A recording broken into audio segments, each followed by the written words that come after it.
Hello everyone, Venris here, and today we'll be talking about Total War Warhammer 3 and Total War Warhammer 40,000 because I have something that lingers with me for a very long time in terms of Total War Warhammer as a series, not only fantasy but incoming 40k, that I'm really hoping that will be changed.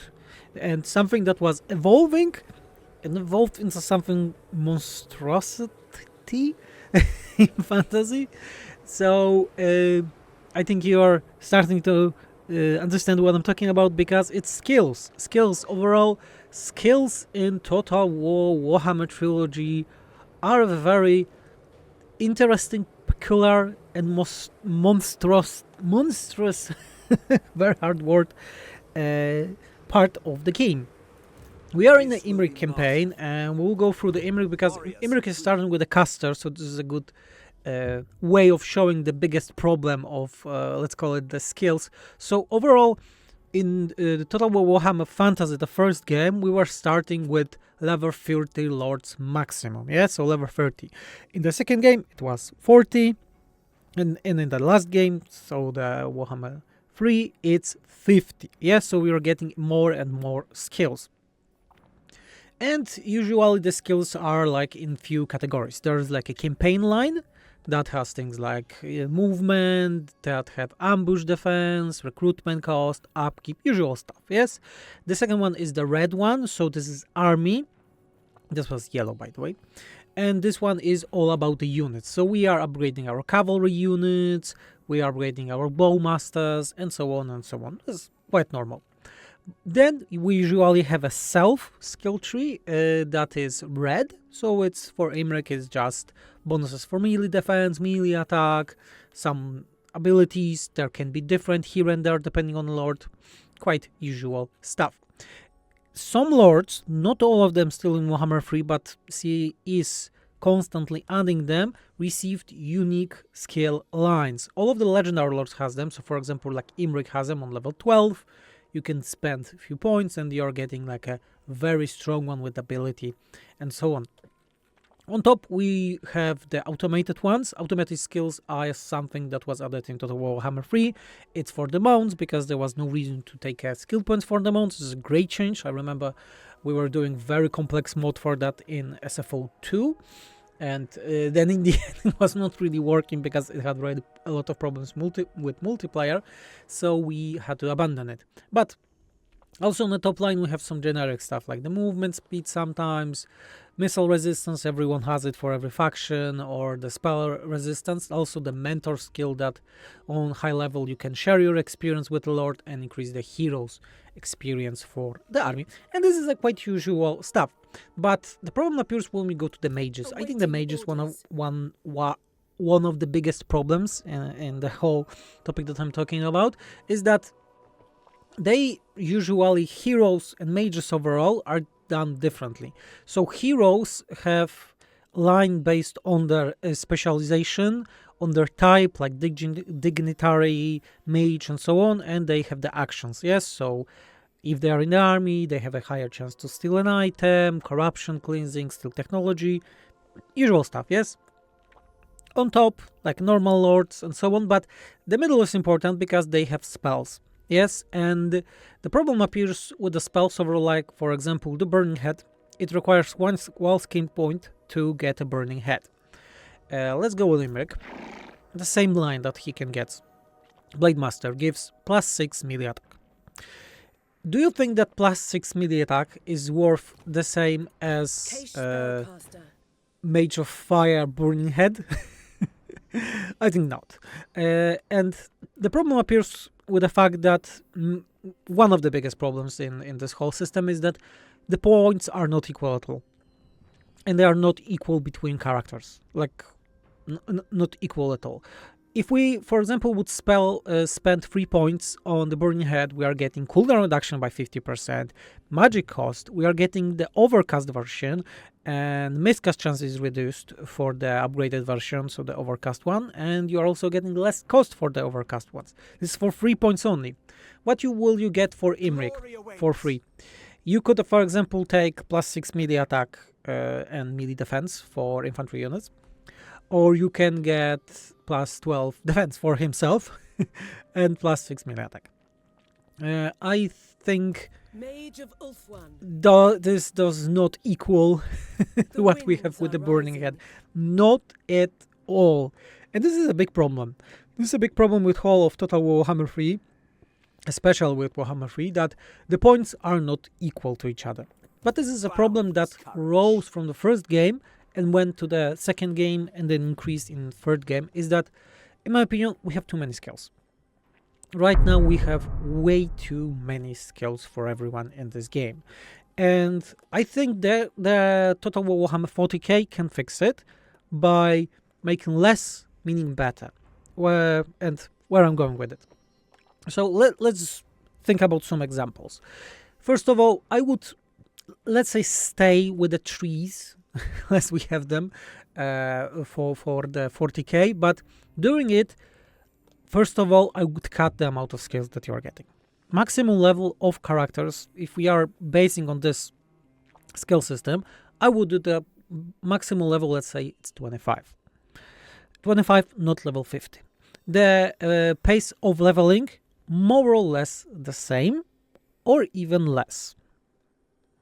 Because, and I also think that the leveling itself should do two things. First of all, you'll be getting points, so we will be getting 1 point to spend with every level, but also utilizing the new automated skill system, meaning that some skills, some effects for specific characters should not be on the skills at all.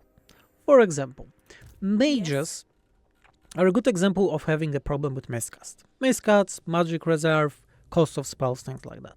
Let's imagine that one of the automated skills that our mage is getting every level, up to level 25, let's say, is doing that its miscast is lowered by minus 1% per level.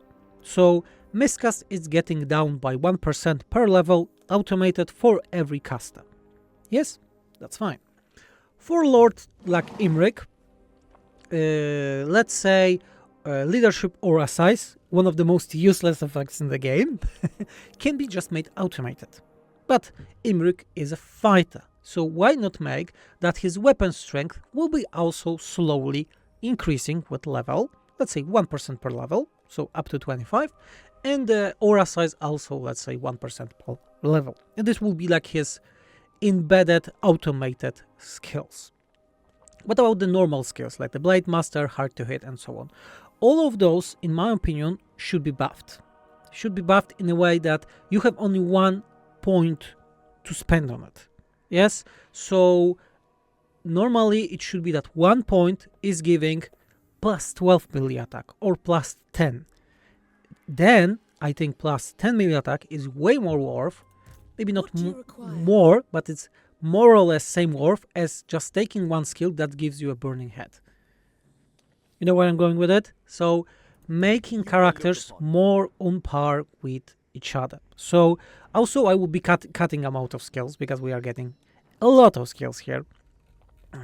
There are over 40 points, around 50, something like that, points, not points, skills itself that your characters have, which is really a lot. And with amount of skills that you are getting, usually we are ending with just clicking on things for clicking things. And this really annoys me. I think it would be better if we had 4 skills in, let's say, this group, but each of them is just 1 point to spend. No more leveling of points. So when you're leveling up, that will be more rare, you would be actually feeling more power coming to your character. Yes, because still recruitment cost minus 15 is not worth the same as this one, by the way, is quite weak, as Lightning Strike, as an example. Yes, there's a problem with equality, with the balance of all of those skills. So I would say a perfect solution would be, in my opinion, is that, for example, if our character can get to level 25 and can spend up to 25 points total in his skill tree, then he should have around, let's say, 40 skills, 40 different skills that they can spend them on, meaning that the players will actually have a choice. Maybe As I assume Warhammer 40k will be a scale, bigger scale than Total War Warhammer 3 even, how many armies you have, heroes, and so on, maybe we should make that it's not level, let's say, 25 maximum, but maybe level 10. That would be like actually very big differences between the levels, yes, like very strong, like 10% overall stronger character, and they end twice as strong. That would be really fantastic. The other thing that I think is very problematic still in Total War, good example with the mage, is that the heroes really lack skills. The heroes lack amount of skills, they lack options to make skills, because in this particular example, you will fill all the skills for the mage. There's no choice. The first choice always is like you go in full magic, then probably you will go those unique ones, and then maybe the hero actions, and that's it. You're always ending with taking all of them. Lords doesn't have this problem because they have more skills. But I think that the similar thing should be done just for all the heroes in Total War. Yes, he is slowly adding more skills to the heroes, but it's, in my opinion, it will require a total revamp of the system. So overall, to summarize this long video, I think that Total War Warhammer 40k should go in the direction less means more, meaning let's cut amount of skills that we have. Let's cut amount of levels that we have. Let's cut the amount of levels that we have in a specific skill to be one only, stronger, excluding choices if possible, and utilitarian, using those automated skill system, making that some stats for specific lords, specific heroes will be automatically added to them per level, and then you would be having a choice. Like in RPG games, your health is increasing per level, yes, for every character, or base damage, base stats. That should be the way, I think, for every character in 40k, and then we have less and less tree. If the skill tree of every character would be fitting like one screen, I would be really joyful, because that gives still a lot of choices, and those choices would matter, because the choices right now really does not matter that much, especially in terms of balance, or seeing that the mage can get a burning head that can destroy half an army, and Imri gets plus 6 melee attack. That gives him less than 6% of attacking an enemy and hitting him, actually, because, you know, calculating, it's not like 60 plus 6 is 66% more, it's less, because it's stacking with each other. So yeah, that's my take. I know it's could be a bit convoluted with the idea, but I think it needs to be simplified. I think the skill tree overall needs to be simplified. We need less skills, less levels, utilitarian the automated skills, using them more, and equalizing of the skill power levels. So one skill and the second should be more or less the same power. That would give way more choices. And the heroes needs more skills. They really need choices to build the heroes, because we have no choices at all.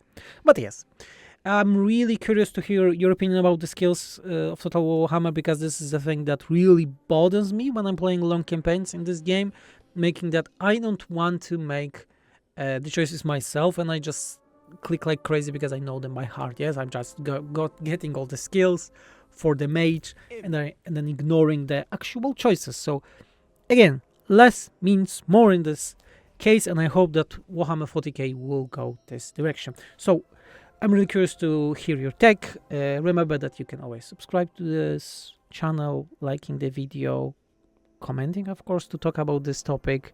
And yes, I was Venris, and I'm out. Thank you everyone for watching.